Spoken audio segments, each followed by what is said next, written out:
أشهد أن لا إله إلا الله وحده لا شريك له وأشهد أن محمدا عبده ورسوله لا نبي ولا رسول بعده اللهم علمنا ما ينفعنا وانفعنا بما علمتنا وزدنا علما فإن أصدق الحديث كتاب الله وخير الهدى هدى محمد صلى الله عليه وسلم وشر الأمور محدثاتها وكل محدثة بدعة وكل بدعة ضلالة وكل ضلالة في النار أما بعد Ikhwani wa akhwati fid din, kaum muslimin dan muslimat, hadirin hadirat, al-mustami'in wal mustami'at rahimakumullah. Alhamdulillah, puji dan syukur pada Allah Subhanahu wa taala. Pagi ini kembali kita dipertemukan dalam keadaan sehat walafiat, sehat jasmani, insyaallah sehat rohani kita. Apalah artinya seseorang sehat secara jasmani namun secara rohani dia sakit, karena sesungguhnya kita butuh pada kedua sisi itu kesehatan yang benar-benar mengantarkan kita kepada Allah Subhanahu wa taala. Kemudian kita bersyukur juga kepada Allah atas nikmat ilmu yang sangat mahal yang Allah berikan kepada kita, karena ilmu adalah pilar-pilar keimanan bagi setiap muslim. Apabila ilmunya bertambah, insya-Allah bertambah keimanannya. Dan ilmu adalah puncak daripada semua itu adalah rasa takut kepada Allah Subhanahu wa taala. Rasa takut ya kepada Sang Pencipta Rabbul Alamin. Mudah-mudahan Allah senantiasa berikan kepada kita rasa takut kepadanya dalam setiap keadaan dan kita tunduk dan patuh kepada segala perintah-perintahnya. Kemudian ucapan salat dan salam untuk Nabi besar Muhammad sallallahu alaihi wasallam. Mudah-mudahan kita semua mendapatkan syafaatnya pada hari kiamat kelak. Ikhwah fillah, kita melanjutkan kitab Syarh Risalati Fadl Islam lil Imam Al-Mujaddid Syekh Muhammad Ibn Abdul Wahhab rahimahullah taala rahmatan wasi'ah. Pada pagi ini kita membahas bab baru pada halaman yang ke-150, yaitu bab ma jaa fi ghurbatil Islam ya wa fadlul ghuraba. Bab yang datang membicarakan tentang keterasingan Islam ya, dan keutamaan orang-orang yang asing. Ya. Lalu pada bab ini Syekh Muhammad Ibn Abdul Wahhab menukilkan satu ayat firman Allah ya, wa qawlihi ta'ala di dalam surat Hud ayat 166, falawla kana minal quruni min qablikum ulu baqiyatin yanhauna 'anil fasadi fil ardi. Tidakkah ada dari umat-umat sebelum kamu atau sebelum kalian yang tersisa yang mereka ini ya selalu mencegah kerusakan di muka bumi. Allah gambarkan dalam ayat ini ya sebuah kalimat yang mana Allah katakan tidakkah ada yang tersisa dari umat-umat sebelum kalian yang mereka ini mencegah terhadap kerusakan di muka bumi. Mari kita lihat ya, Syekh Shalih Al-Fauzan menjelaskan bab ini. Yang pertama beliau mengatakan bada'al islamu gharibah. Islam itu datang asing di tengah-tengah ya, masyarakat di masa itu.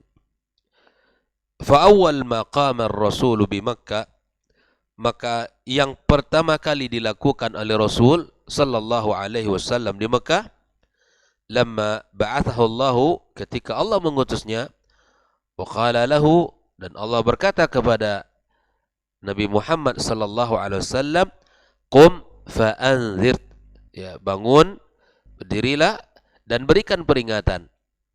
Al-Mudaththir ayat 2. Qama wahdahu sallallahu alaihi wasallam. Nabi ya, langsung mengerjakan apa yang Allah perintahkan sendiri. thumma dhamma ilaihi Abu Bakr As-Siddiq wa Bilal. Nabi SAW melakukan perintah Allah. Sangat asing di tengah-tengah masyarakat Quraisy di masa itu. Masa yang penuh dengan kegelapan, kejahilan, kezaliman, kesyirikan kepada Allah Tabaraka wa Ta'ala. Maka Nabi SAW berada di tengah-tengah masyarakat yang penuh dengan keragaman kesyirikan itu, ya, sendiri berdakwah. Lalu kemudian bergabunglah bersamanya sahabat beliau yang mulia Abu Bakar As-Siddiq radhiyallahu taala anhu.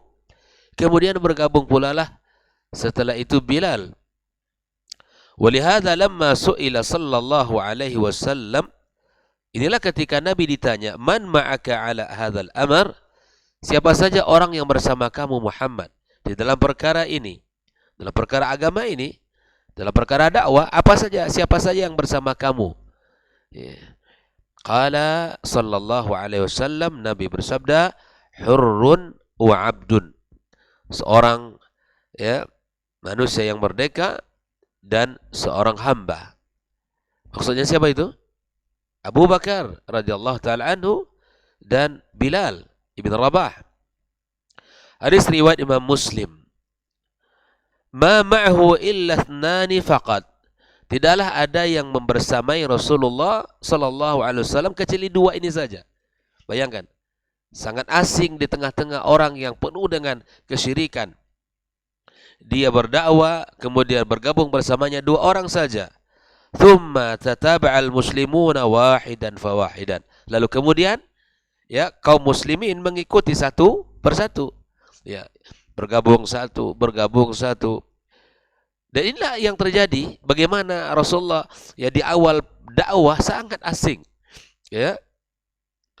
Wahum ala khaufin wa imtihanin wa ibtila'in. Mereka yang berada di saat itu berada dalam rasa takut dan ujian serta cobaan yang sangat berat sekali. Ya. Di tengah-tengah yang orang-orang yang tidak beriman kepada Allah, mereka hadir. Mereka beriman kepada Allah Azza wa Jal. Dan berat sekali, ya, tekanan mereka. Berat sekali, ya, ancaman mereka dan ujian mereka di saat itu. Wa taqawwana ma'ahu sallallahu alaihi wasallam jama'atu fi Makkah. Lalu tak lama kemudian, ya, terbentuklah, ya, beberapa jamaah, beberapa kelompok, ya, bersama Rasulullah SAW di kota Mekah. Ya, ini perjalanan dakwah Nabi. Ini maksud keterasingan daripada bab ini, di mana Rasulullah memulai, ya, tidak banyak. Dan inilah fitrah dakwah. Ya. Ketika memulai sebuah dakwah, ya, awal mulanya 1, 2, 3 orang, ya. Tidak banyak orang yang mengenal. Ya, tidak banyak orang yang mengenal misalnya kebaikan ini, agama ini, maka hendaklah kita tahu dengan apa yang pertama yang diawali oleh Rasulullah sallallahu alaihi wasallam. Sama ketika orang mengenal dengan sunnah ini. Tidak banyak orang di daerahnya mungkin, atau di perumahannya, atau di RT RW-nya. Hanya 1, 2 orang. Silakan, ya, selalu saling memberikan nasihat di antara kita. Tapi lama-kelamaan yang bertambah 1, 2, 3 dan seterusnya. Ya.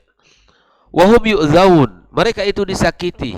Wa yubtalawna ila an adzana Allah lahum bil hijrah ila al-Madinah.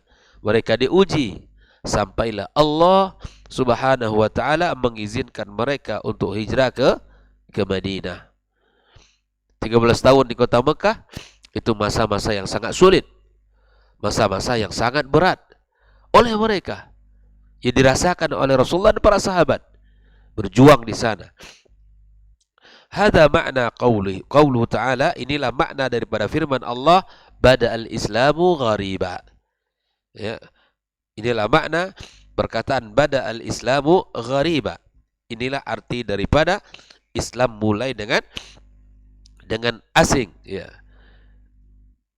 Asing di mana Islam, ya, sangat tidak biasa di tengah-tengah orang di masa itu. Wal gharib ikhwa fillah huwa nadir.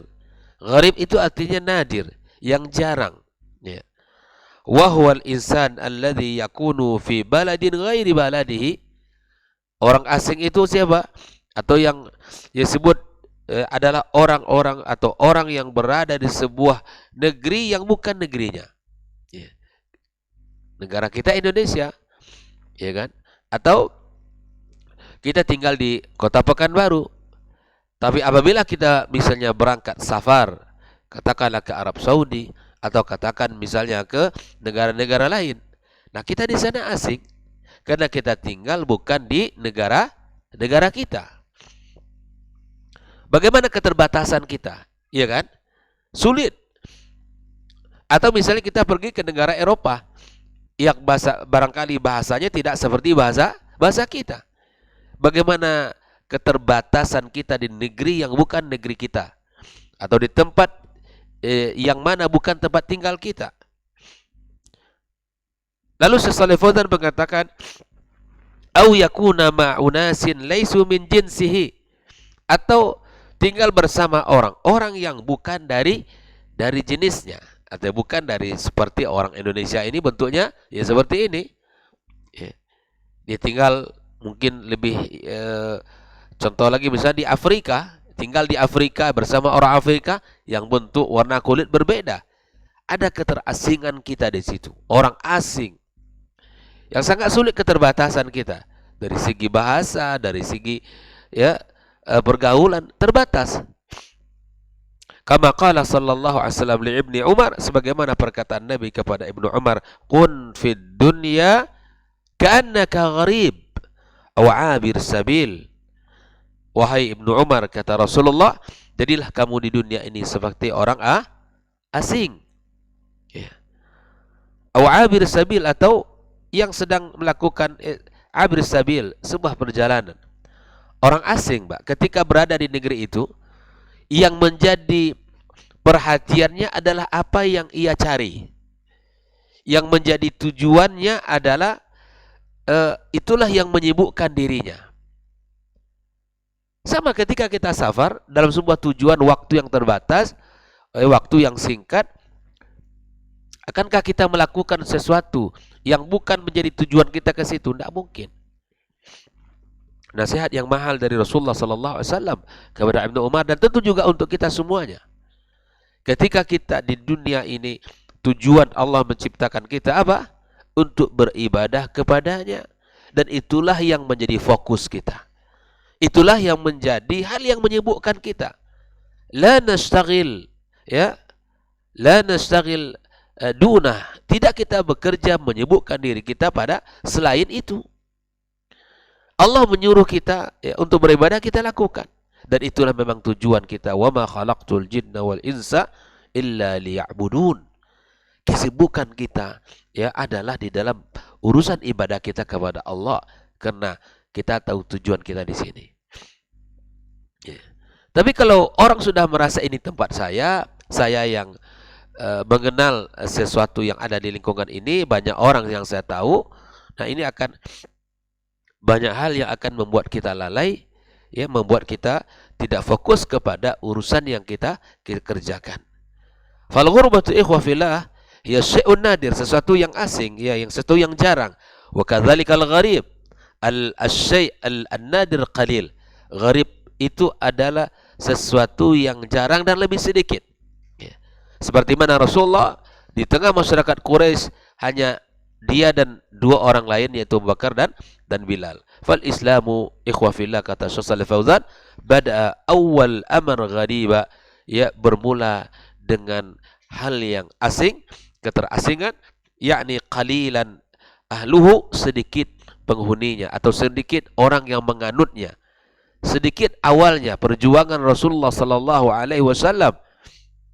Thumma takatharu, kemudian mulailah banyak, bertambah dan bertambah. Kama qala ta'ala, sebagaimana Allah Subhanahu wa taala gambarkan dalam sebuah firman-Nya, wa mathaluhum fil injil, perumpamaan orang-orang yang beriman di dalam Injil itu, kazar'in akhraja sat'ahu fa'azarahu fastaghlaba fastawa ala suqihi yu'jibu zurra'. Perumpamaan orang-orang Islam di dalam Injil itu adalah seperti benih yang mengeluarkan tunasnya. Kemudian tunas itu semakin kuat, semakin besar, dan semakin lurus tegak di atas batangnya, dan itu membuat para petani-petani bahagia dan senang melihatnya. Bayangkan ya, berawal dari benih yang kecil mengeluarkan tunas, tunas kemudian mengeluarkan ya semakin besar, semakin kuat, semakin ya lurus tegak di atas batangnya. Inilah perumpamaan umat Islam itu. Ya, subhanallah, gambaran yang sangat indah dari Al-Qur'anul Karim. Betapa ya sedikitnya umat ini di awal mulanya, dan betapa tidak ada orang yang menyangka ini akan menjadi besar. Begitulah tumbuhnya benih itu menjadi satu hal yang besar, tegak di atas batang, dan kemudian kita melihat betapa ya indahnya tumbuhan itu. Ikhwafillah rahimakumullah. Fazar'uhu awal ma yadhhar yakunu dha'ifa. Benih itu ketika dia muncul tunasnya, tunas kuat apa lemah? Lemah. Tidak ada benih yang kuat, tidak ada tunas yang kuat yang keluar dari benih itu. Tsumma yanmu wa yusbih lahu farah. Kemudian dia berkembang sampai dia memiliki pelepah, sampai dia memiliki ya cabang yang sangat kuat. Wal habbatul wahidatu yatakawwan minha iddati qasabat. Dan satu benih akan memiliki ya 7 tangkai, 7 cabang. Kaqaulihi ta'ala kamathali habbatin, ya seperti satu biji ambatat sab'a sanabila, yang menumbuhkan 7 tangkai, fi kulli sumbulatin mi'atu habbah, dan setiap satu tangkai ada 100 biji. Ya Allah, yang bermula hanya satu biji saja, satu biji melahirkan 7 tangkai, dan pada setiap tangkai itu ada 100 biji pula. Begitulah ya gambaran Allah Subhanahu wa taala. Ikhwafillah rahimakumullah. Lalu kemudian Syekh Shalih Fauzan menjelaskan ayat akhraja syat'ah, ya, yakni farakha, ya, mengeluarkan tunasnya, ya.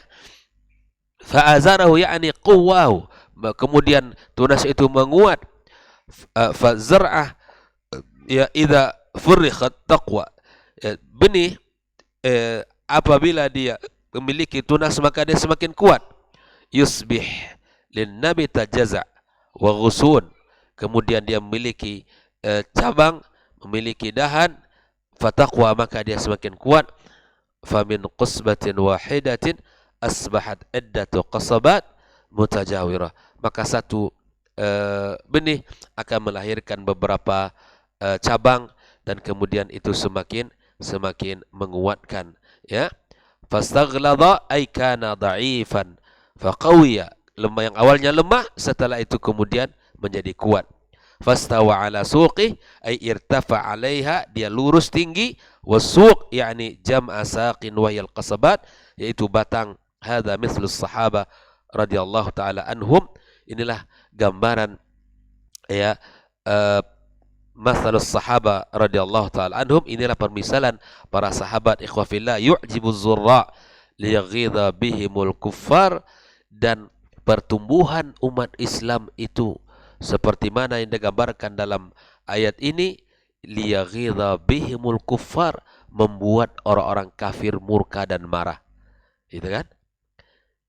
Sebagaimana tumbuh-tumbuhan yang berawal dari benih yang lembut, kemudian mengeluarkan tunas, kemudian semakin membesar, semakin menguat, semakin lurus tegak di atas batangnya, kemudian kita yang menanam melihat kagum atas pertumbuhan tumbuh-tumbuhan kita itu. Begitupun para sahabat, dimulai dengan Rasulullah bergabung 2 orang, bertambah, akhirnya apa? Pertumbuhan umat itu liyaghidha bihimul kuffar, membuat orang kafir murka dan marah. Ya. Marah mereka, tidak suka. Yaghidha bis sahabatil kuffar, ya. Para kafir, orang kafir marah kepada para sahabat. Wa min huna akhadha ba'dul ulama anna may yasubbu as-sahaba yakfur. Di sinilah diambil oleh sebagian para ulama sebuah kesimpulan, siapa yang mencela para sahabat maka dia kufur, liqauli ta'ala liyaghidha bihimul kuffar. Faqalu, mereka mengatakan, hadza dalilun, ini adalah sebuah dalil ya ala anna man abghadha as-sahabata, siapa yang membenci para sahabat, wasabbahum, mencela mereka, wa tunaqqisuhum annahu kafir, dan meremehkan mereka, merendahkan mereka, maka sungguh dia telah kafir. Ya, para sahabat itu bintang-bintang, ibarat bintang. Yang mereka ini, kata Nabi SAW, la tasubbu ashabi, jangan kalian celah para sahabat-sahabatku. Naam, badal Islamu gharibah, kata Shalih Fauzan, betul, Islam bermula datang secara asing, datang asing ke dunia ini. Fa awwal ma nas'al Islamu kana ghariba, awal pertumbuhannya sangat asing, sangat sedikit. Wa fi akhir zamani ya'udu ghariban, ternyata ikhwah fillah di akhir zaman ya dia akan kembali asing ya. Wa yakunul mutamassikuna bihi ghuraba, orang-orang yang berpegang teguh dengan Islam, yang benar-benar berada di atas Islam ini adalah asing sekali. Orang-orang yang berpegang kepada Islam dengan agama yang dibawa oleh Rasulullah sallallahu alaihi wasallam, dengan Islam yang dibawa oleh Rasulullah, adalah orang-orang yang seperti itu asing di tengah-tengah komunitas mereka, di tengah-tengah masyarakat mereka, ya. Mithla ma kanu fi Makkah fi awal bi'tsah, seperti mana di awal di Mekah, di saat mereka di saat Rasulullah SAW diutus, mereka asing, maka umat Islam di akhir zaman mereka asing seperti mana mulai daripada agama Islam ini. Ikhwafillah rahimakumullah. Maka dalam pembahasan ini Syekh Muhammad bin Abdul Wahhab menukilkan ayat falaula kana minal quruni min qablikum ulubakiyatin yanhauna. Falaula di sini makna halla, ay halla kana minal qurun, tidakkah ada orang-orang yang sebelum kalian, yakni minal umam min qablikum, umat sebelum kalian. Lama dzakara subhanahu wa ta'ala halakal umam fi surati Hud, ketika Allah membicarakan kehancuran umat-umat dalam surat Hud, maka menyebutkan ayat ini. Allah menyebutkan ayat ini, falaula kana minal quruni min qablikum, ya. Fama halakat hadhil umam illa li'annaha lam yakun fiha man ya'muru bil ma'ruf wa yanha 'anil munkar. Tidaklah makna ayat ini, tidaklah umat ini hancur dan binasa kecuali karena di dalamnya tidak ada terdapat amar ma'ruf dan nahi mungkar. Bayangkan itu. Umat ini tidak akan dihancurkan Allah selama ada amar ma'ruf dan nahi mungkar. Tapi lihat kata Allah, ketika tidak adanya mereka yang melarang terhadap kemungkaran, melarang, maka Allah hancurkan dan binasakan. Illa qalila mimman anjayna minhum, sangat sedikit yang kami selamatkan. Bayangkan, sedikit yang Allah selamatkan. Jadi orang-orang yang tidak mencegah kemungkaran dan tidak menyuruh kebaikan, jangan dikira selamat nanti. Walaupun antum tidak termasuk orang-orang yang melakukan kemungkaran itu, tapi kemungkaran yang ada di depan mata, di lingkungan masyarakat, kesyirikan merajalela, tidak diingatkan, tidak dicegah itu. Jangan dikira orang-orang soleh selamat. Mereka yang melakukan kesyirikan akan hancur. Akibat kita tidak melakukan amar ma'ruf dan nahi mungkar itu, Allah binasakan seluruhnya. Jelas ya? Maka setiap kajian disebutkan tentang kesyirikan, tentang penyimpangan, jangan sampai itu dilakukan. Tidak boleh kita bernadar selain kepada Allah, tidak boleh kita sembelih bukan atas nama Allah, tidak boleh kita meminta pertolongan kepada selain kepada Allah, tidak boleh kita meminta kepada yang sudah mati. Diingatkan ini agar kita selamat dari azab Allah Subhanahu wa taala. Dalla hadza ala anna man ya'muru bil ma'ruf wa yanha 'anil munkar. Ayat ini menunjukkan kepada kita, kata Syekh Shalih Fauzan, bahwa siapapun yang menyuruh kepada kebaikan dan mencegah kemungkaran, yanju idza ja'al adab, dia akan selamat kalau azab itu dah datang.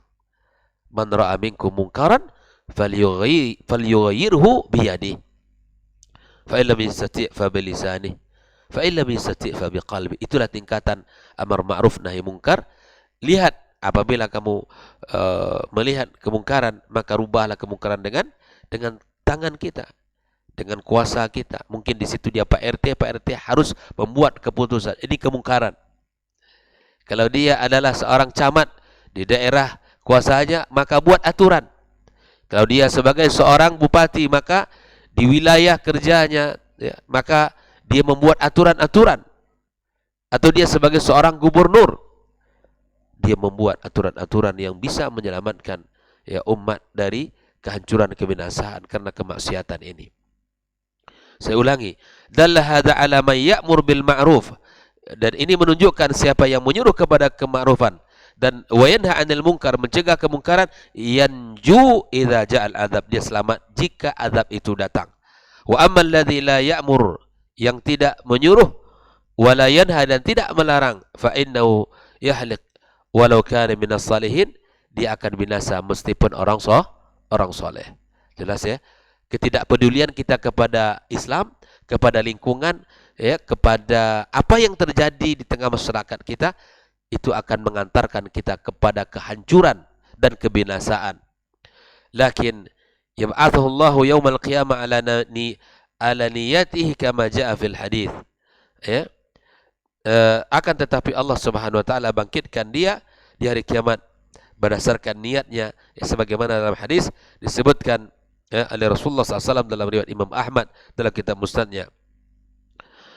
Ikhwafillah, fa idza waqa'a al-'adzabu la yanju illa alladhina ya'muruna bil ma'ruf wa yanhauna 'anil munkar. Apabila azab sudah didatangkan Allah, maka tidak ada satu pun yang selamat, baik yang menyuruh kebaikan ataupun yang mencegah kemungkaran. Fa qauluhu ta'ala qalilan haula'i humul ghuraba, maka kata Allah yang qalil dalam ayat itu, ya illa qalilan, kecuali sedikit, haula'i humul ghuraba, orang-orang yang asing. Hadza wajhun siyaqil musnif lil ayati fi ghurbatil Islam, ya, musannif lil ayat atau musnif lil ayat fi ghurbatil Islam. Dan inilah maksud daripada pembahasan, ya, di dalam keinginan yang menulis buku ini pada ayat tentang keterasingan Islam. Inilah maksudnya, bahwa ketika Syekh menukilkan ayat ini, bahwa kita diminta untuk melakukan amar ma'ruf dan mencegah daripada kemungkaran. Sebagaimana Syekh Muhammad Abdul Wahab di saat dakwah yang sangat, ya, luar biasa, yang barakah ini, berada di tengah-tengah orang-orang yang hanyut dalam kesyirikan, hanyut di dalam perkara-perkara bid'ah dan perkara-perkara yang khurafat di dalam Islam. Beliau melakukan dakwah yang sangat masif, ya, dakwah yang didukung oleh, ya, kerajaan Arab Saudi. Kemudian antara ulama dan umara, ya, bekerja sama, kemudian bisalah dibersihkan di jazirah ataupun di negara Arab Saudi, ya, segala bentuk penyimpangan Islam. Inilah ikhwafillah keberkahan dari dakwah beliau. Alhamdulillah kita mengenal kembali, ya, dengan Islam yang sangat murni, yang bersih dari segala bentuk tambahan-tambahan dan segala bentuk penyimpangan-penyimpangan. Dan inilah diinginkan dalam agama kita yang mulia ini, kembali kepada agama yang bersih, yang murni, tanpa ada tambahan-tambahan ataupun perkara-perkara bid'ah dalam urusan agama kita. Alhamdulillah kita selesaikan pembahasan bab ini. InsyaAllah akan kita lanjutkan beberapa hadis-hadis yang dinukilkan oleh Syekh Muhammad Abdul Wahab di dalam menyempurnakan pembahasan bab ini. Semoga Allah berikan kepada kita ilmu bermanfaat, Allah berikan kepada kita kemudahan untuk menjalankannya. Wassallallahu ala nabiyyina Muhammadin wasallam, wa subhanakallahumma bihamdika asyhadu an la ilaha illa anta astaghfiruka wa atubu ilaik. Wassalamualaikum warahmatullahi wabarakatuh.